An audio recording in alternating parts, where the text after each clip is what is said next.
आइए सुनते हैं निबंध नाखून क्यों बढ़ते हैं।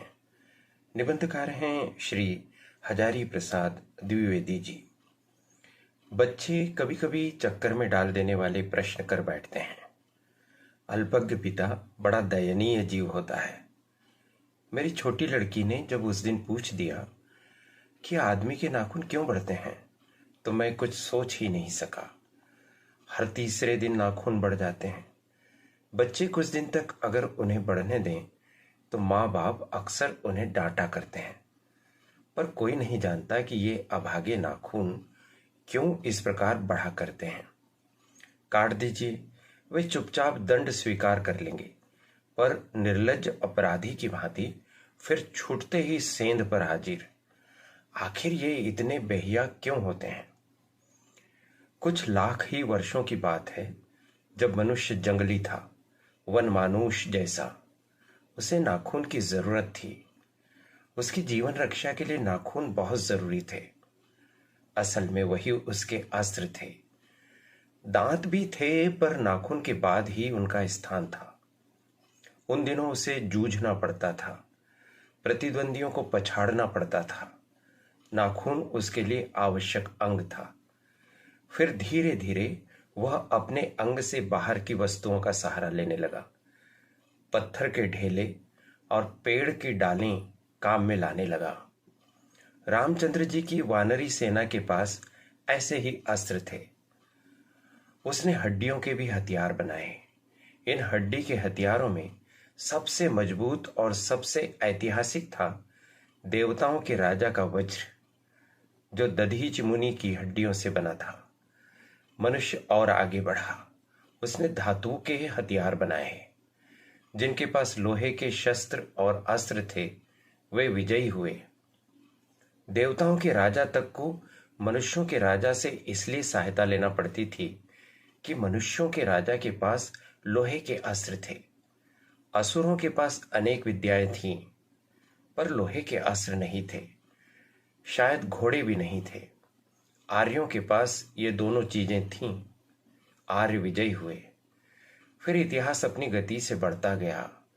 नाग हारे, सुपर्ण हारे, यक्ष हारे, गंधर्व हारे, असुर हारे, राक्षस हारे। लोहे के अस्त्रों ने बाजी मार ली। इतिहास आगे बढ़ा।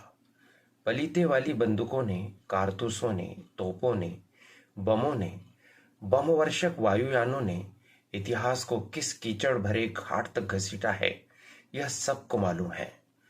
नखधर मनुष्य अब एटम बम पर भरोसा करके आगे की ओर चल पड़ा है, पर उसके नाखून अब भी बढ़ रहे हैं। अब भी प्रकृति मनुष्य को उसके भीतर वाले अस्त्र से वंचित नहीं कर रही है। अब भी वह याद दिला देती है कि तुम्हारे नाखून को भुलाया नहीं जा सकता। तुम वही लाख वर्ष पहले के नख दंतावलंबी जीव हो, पशु के साथ एक ही सतह पर विचरने वाले और चरने वाले।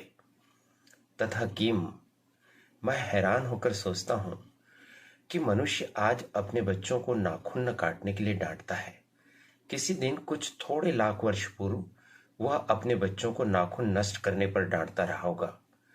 लेकिन प्रकृति है कि वह अब भी नाखून को जिलाए जा रही है, और मनुष्य है कि वह अब भी उसे काटे जा रहा है। वे कमबख्त रोज बढ़ते हैं, क्योंकि वे अंधे हैं, नहीं जानते कि मनुष्य को इससे कोटि कोटि गुना शक्तिशाली अस्त्र मिल चुका है। मुझे ऐसा लगता है कि मनुष्य अब नाखून को नहीं चाहता। उसके भीतर बर्बर युग का कोई अवशेष रह जाए, यह उसे असह्य है। लेकिन यह कैसे कहूं? नाखून काटने से क्या होता है? मनुष्य की बर्बरता घटी कहाँ है? वह तो बढ़ती जा रही है। मनुष्य के इतिहास में हिरोशिमा का हत्याकांड बार बार थोड़े ही हुआ है। यह तो उसका नवीनतम रूप है। मैं मनुष्य के नाखून की ओर देखता हूं तो कभी कभी निराश हो जाता हूं। यह उसकी भयंकर पाशवी वृत्ति के जीवन प्रतीक है। मनुष्य की पशुता को जितनी बार भी काट दो, वह मरना नहीं जानती।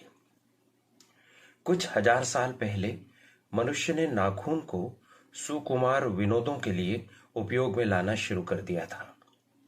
वात्स्यायन के कामसूत्र से पता चलता है कि आज से 2000 वर्ष पहले का भारतवासी नाखूनों को जम के संवारता था। उनके काटने की कला काफी मनोरंजक बताई गई है।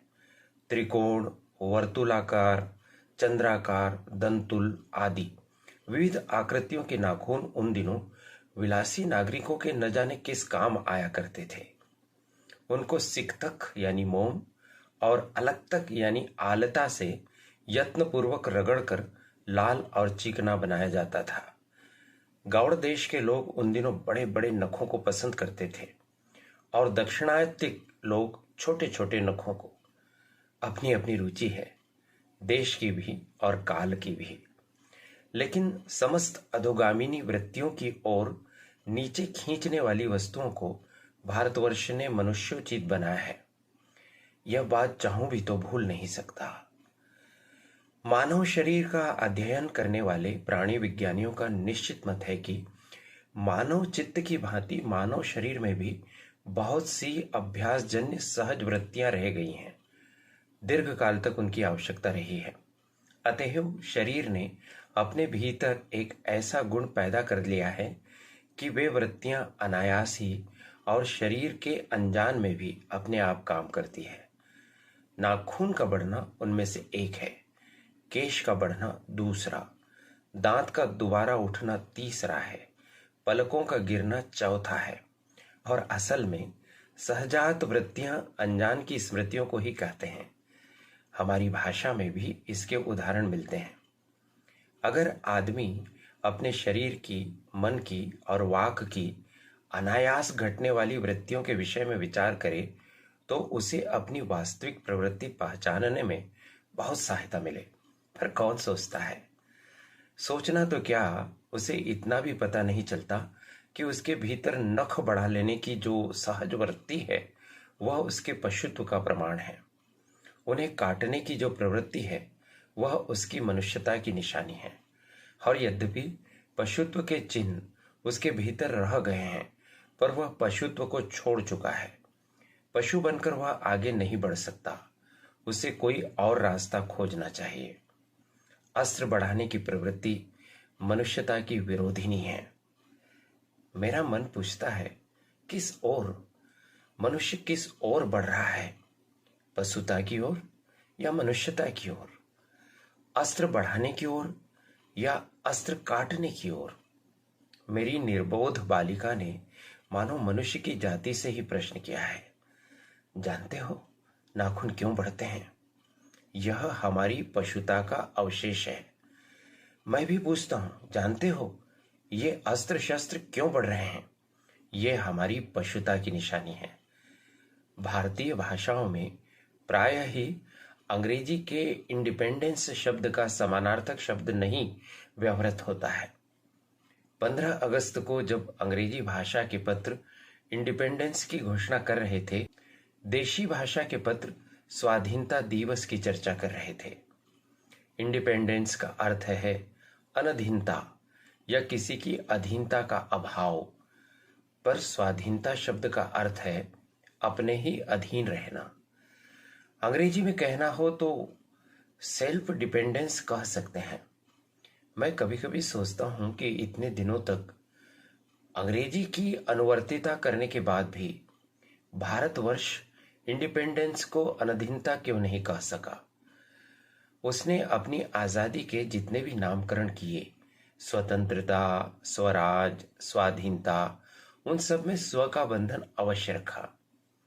यह क्या संयोग की बात है या हमारी समुची परंपरा ही अनजान में हमारी भाषा के द्वारा प्रकट होती रही है? मुझे प्राणी विज्ञानी की बात फिर याद आती है। सहजात वृत्ति अनजानी स्मृतियों का ही नाम है। स्वराज होने के बाद स्वभावतः ही हमारे नेता और विचारशील नागरिक सोचने लगे हैं कि इस देश को सच्चे अर्थ में सुखी कैसे बनाया जाए। हमारे देश के लोग पहली बार यह सोचने लगे हों ऐसी बात नहीं। हमारा इतिहास बहुत पुराना है। हमारे शास्त्रों में इस समस्या को नाना भावों और नाना पहलुओं से विचारा गया है।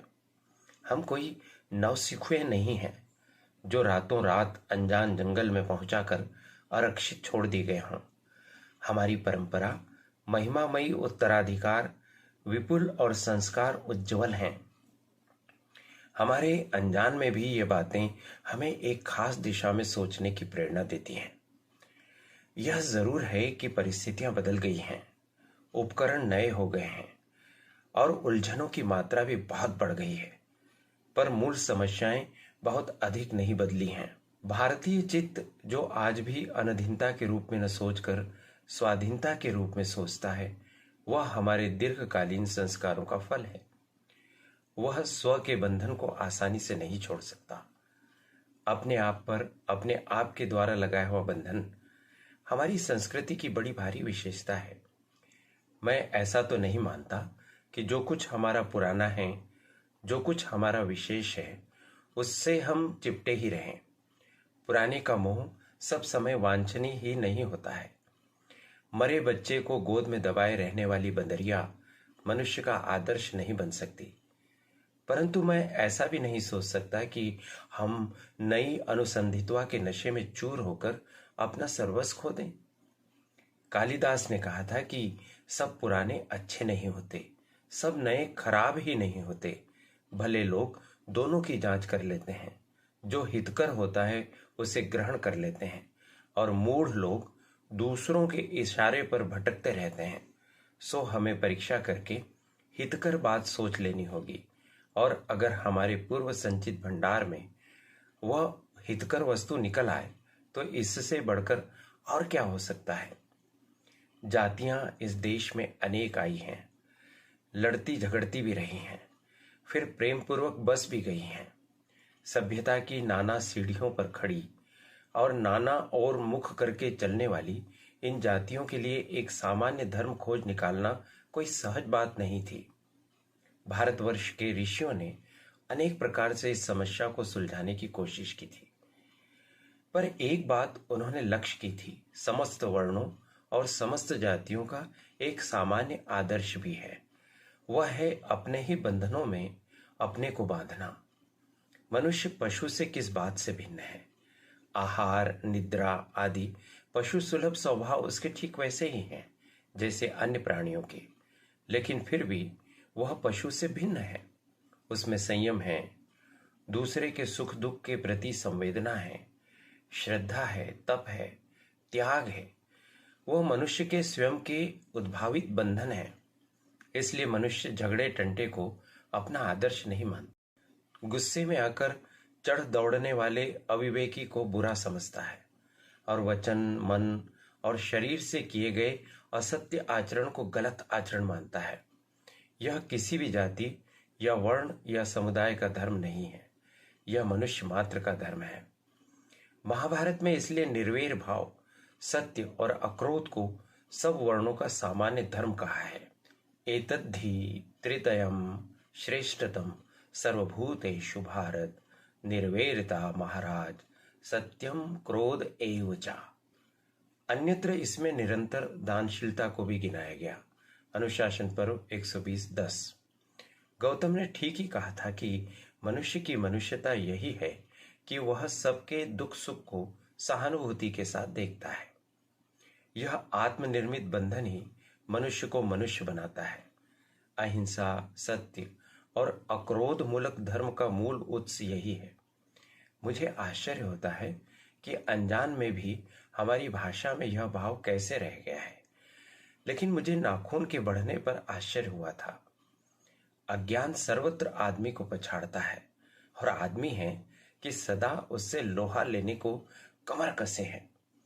मनुष्य को सुख कैसे मिलेगा?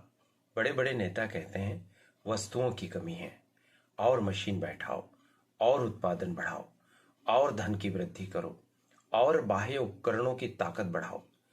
एक बूढ़ा कहता था, बाहर नहीं भीतर की ओर देखो, हिंसा को मन से दूर करो, मिथ्या को हटाओ, क्रोध और द्वेष को दूर करो, लोग के लिए कष्ट सहो, आराम की बात मत सोचो, प्रेम की बात सोचो, आत्मतोषण की बात सोचो, काम करने की बात सोचो। उसने कहा, प्रेम ही बड़ी चीज है, क्योंकि वह हमारे भीतर है। उच्छृंखलता पशु की प्रवृत्ति है, स्व का बंधन मनुष्य का स्वभाव है। बूढ़े की बात अच्छी लगी या नहीं पता नहीं, उसे गोली मार दी गई। आदमी के नाखून बढ़ने की प्रवृत्ति ही हावी हुई। मैं हैरान होकर सोचता हूं, बूढ़े ने कितनी गहराई में बैठकर मनुष्य की वास्तविक चरितार्थता का पता लगाया था। ऐसा कोई दिन आ सकता है जबकि मनुष्य के नाखूनों का बढ़ना बंद हो जाएगा। प्राणी शास्त्रियों का ऐसा अनुमान है कि मनुष्य का अनावश्यक अंग उसी प्रकार झड़ जाएगा जिस प्रकार उसकी पूंछ झड़ गई है। उस दिन मनुष्य की पशुता भी लुप्त हो जाएगी। शायद उस दिन वह मरणास्त्रों का प्रयोग भी बंद कर देगा। तब तक इस बात से छोटे बच्चों को परिचित करा देना वांछनीय जान पड़ता है कि नाखून का बढ़ना मनुष्य के भीतर की पशुता की निशानी है और उसे नहीं बढ़ने देना मनुष्य की अपनी इच्छा है, अपना आदर्श है। बृहत्तर जीवन में रोकना मनुष्यत्व का तकाजा है। मनुष्य में जो घृणा है, जो अनायास बिना सिखाए आ जाती है, वह पशुत्व का द्योतक है। और अपने को संयत रखना, दूसरे के मनोभावों का आदर करना मनुष्य का स्वधर्म है। बच्चे यह जाने तो अच्छा हो कि अभ्यास और तप से प्राप्त वस्तुएं मनुष्य की महिमा को सूचित करती है। सफलता और चरितार्थता में अंतर है। मनुष्य मरणास्त्रों के संचयन से, बाह्य उपकरणों के बाहुल्य से उस वस्तु को पा भी सकता है जिसे उसने बड़े आडंबर के साथ सफलता का नाम दे रखा है। परंतु मनुष्य की चरितार्थता प्रेम में है, मैत्री में है, त्याग में है, अपने को सबके मंगल के लिए निशेष भाव से दे देने में है। नाखूनों का बढ़ना मनुष्य की उस अंध सहजात वृत्ति का परिणाम है जो उसके जीवन में सफलता ले आना चाहती है। उसको काट देना उस स्वनिर्धारित आत्मबंधन का फल है जो उसे चरितार्थता की ओर ले जाती है। नाखून बढ़ते हैं तो बढ़ें, मनुष्य उन्हें बढ़ने नहीं देगा। धन्यवाद। यह निबंध बीए, बीकॉम, बीएससी, बीएचएससी, बीबीए, बीसीए जैसी सेकंड ईयर की कक्षाओं में आधार पाठ्यक्रम के अंतर्गत हिंदी भाषा और संस्कृति के प्रश्न पत्र में रखा गया है। इस निबंध को आप 2-3 बार सुनेंगे तो इस पर बनने वाले वस्तुनिष्ठ प्रश्नों की एक संरचना आपके मस्तिष्क में हो जाएगी। साथ ही यदि आप चाहते हैं कि इस निबंध के वस्तुनिष्ठ प्रश्न भी चैनल पर अपलोड किए जाएं तो कृपया कमेंट बॉक्स में अपने नाम, अपने महाविद्यालय के नाम के साथ में लिखिए। यह करियर एडवाइस चैनल है, इसे सब्सक्राइब कर दीजिए, बेल आइकॉन भी प्रेस कर दीजिए। मुझे इस महान रचना को आपके साथ साझा करने का अवसर देने के लिए इस चैनल की संचालिका प्रीति गुलवानिया जी के प्रति बहुत बहुत आभार। नमस्कार।